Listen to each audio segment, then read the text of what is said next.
तो सबसे पहले मैं घोसी के मतदाताओं का दिल से आभार व्यक्त करता हूं कि सही समय पर देश को उन्होंने सही संदेश दिया है।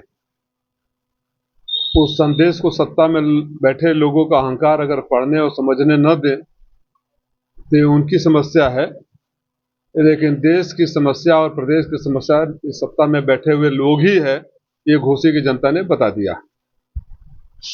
मैं सभी समाज और आपके माध्यम से खास तौर से अपने समाज, हालांकि मैं जात की बातें नहीं करता, लेकिन अगर मैं इस समय नहीं करूं तो मैं अपनों लोगों के साथ ही सही व्यवहार नहीं करूंगा। जिस समाज को कहा जाता था कि पक्के भाजपाई हैं, भाजपा का झंडा ढोते हैं, उन्होंने बता दिया कि अन्याय के खिलाफ खड़ा होने वाले वो लोग हैं जो उनके दुख सुख में साथ खड़ा रहे, उसके साथ भी खड़ा होने वाले लोग हैं। आप लोगों ने देखा था सारे भूमिहार मंत्री, पदाधिकारी, पूर्व मंत्री, पूर्व पदाधिकारी यहाँ पड़े रहे। इसलिए मैं अपने समाज के आगे भी नतमस्तक हूँ, दलित समाज के आगे खास तौर से नतमस्तक हूँ।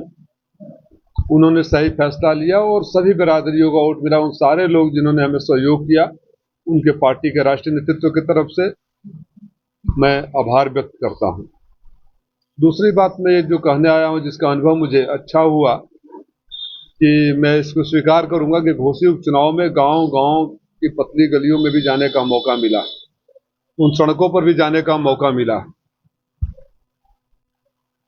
तब मुझे लगा कि जो समाजवादी पार्टी की सरकार ने सड़कें बना रखी थी, जिन सड़कों का लिस्ट मेरे पास भी है, मैं आपको दे दूंगा, लगभग 75 छोटी सड़कों का निर्माण स्वयं मेरे लेटर हेड पर हुआ था। उन सड़कों की ये मरम्मत भी ये सरकार नहीं कर पाई, जबकि ये दूसरे कार्यकाल में है। पहले 100 दिनों में गड्ढा मुक्ति की बात करने वाले पूरे प्रदेश को गड्ढों से भर दिया है। तब भी मैंने कहा था कि सत्ता में बैठे हुए मंत्रियों को शर्म नहीं आती, जिन सड़कों से गुजरकर लग्जरी गाड़ियों में बैठकर वोट मांगने जाते हैं, वहां की जनता क्या सोचती होगी, क्या समझती होगी। खास मुद्दे, स्थानीय मुद्दे इस समय ये है, बुनकरों की समस्या से आप सबको अवगत है। हमारी सरकार में 70 रुपया फ्लैट बिजली मिलता था, उसको 400 रुपया किया गया। उसमें सॉफ्टवेयर में मुझे बताया गया कि फीड कर गया कि हाँ आधे हार्स पावर के लिए, जो आधे हार्स पावर लेता ही नहीं है।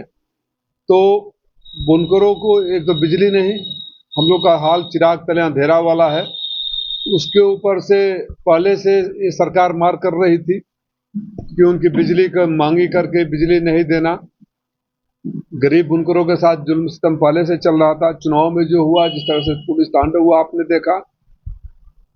मैं परसों की घटना खास तौर से आप लोगों के सामने जिक्र करना चाहूंगा, कई मायने में महत्वपूर्ण है। कि जब मैं मधुबन से घोसी की तरफ आ रहा था, मोड़ पर जाम लगा हुआ था, मैं भी जाम में फंस गया। जाम इसलिए लगा हुआ था कि मुसलमानों का एक वर्ग का त्यौहार है और जुलूस जा रहा था, पुलिस ने शायद रोका होगा, और जो बरसों से झंडे वो लगाते हैं और डेकोरेशन करते हैं, उनको पुलिस ने उखाड़ रखा।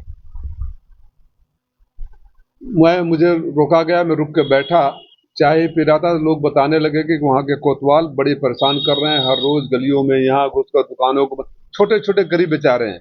ये सरकार और माननीय मुख्यमंत्री जी ठेले पर कारोबार करने वालों को मदद करने की बात करते हैं, लोन देने की और आर्थिक सहायता देने की बात करते हैं। घरों के बाहर दरवाजे पे या अपने दरवाजे पे दुकान चलाने वाले गरीब लोगों के ऊपर पुलिस की लाठी या पुलिस उसको बंद या अतिक्रमण हटाने के नाम पर उनके साथ अत्याचार सिर्फ इसलिए कर रही है क्योंकि वे बुनकर हैं, अल्पसंख्यक हैं, और इस उपचुनाव में तमाम परेशानियों की बात सहकर भी आपने देखा किस तरह से लाल कार्ड इशू किए गए, मदरसों को खाली कराए गए, भारी संख्या में वोट देकर ऐतिहासिक जीत दर्ज कराई। चुनाव खत्म हो जाता है, अक्सर देखा गया कि चुनाव के दौरान भी इस तरह का जो सरकार सत्ता में, खासतौर से भाजपा सरकार जब सत्ता में रहती है तो करती है, लेकिन चुनाव के बाद मामला आया गया हो जाता है। जब इन बड़े बड़े लोगों को दिल्ली से मध्य प्रदेश भेजा, उसी समय मध्य प्रदेश की जनता समझ गई कि कितने डरे हुए लोग हैं, ये आखिरी अस्त्र का इस्तेमाल कर रहे हैं और उन्होंने अपनी हार स्वीकार कर ली। अगर इतने अच्छे शासन चल रहा था, मामा के इतने अच्छे परोपकार कर रहे थे, तो दिल्ली से लोगों को बुलाने की क्या जरूरत थी चुनाव लड़ने की? मध्य प्रदेश में कोई नहीं था। और कभी कभी हो जाता है एक आध, लेकिन थोक के भाव वहां से छुड़वा कर बुलाना। अब तो वो लोग भी सोचे कि प्रमोशन हुआ है या डिमोशन हुआ है। बेचारे जो केंद्र में मंत्री थे वो विधानसभा का चुनाव लड़ने जा रहे हैं, तो उन लोगों का भी अपमान है, मध्य प्रदेश के लोगों का भी अपमान है। और दूसरी बात मैं पूछ रहा हूं, क्या किसी गुजरात के केंद्रीय मंत्री को भी कभी गुजरात में विधानसभा का चुनाव लड़ने के लिए भेजा गया है? सिर्फ उत्तर भारत में ही लोगों के साथ इस तरह होता है, व्यवहार करेगी भारतीय जनता पार्टी। गुजरात के किसी मेवाड़िया और पता नहीं कितने कितने मंत्री हैं, उनको क्यों नहीं भेजा? क्या देख रहे हैं आने वाले 2024 आने वाले 2024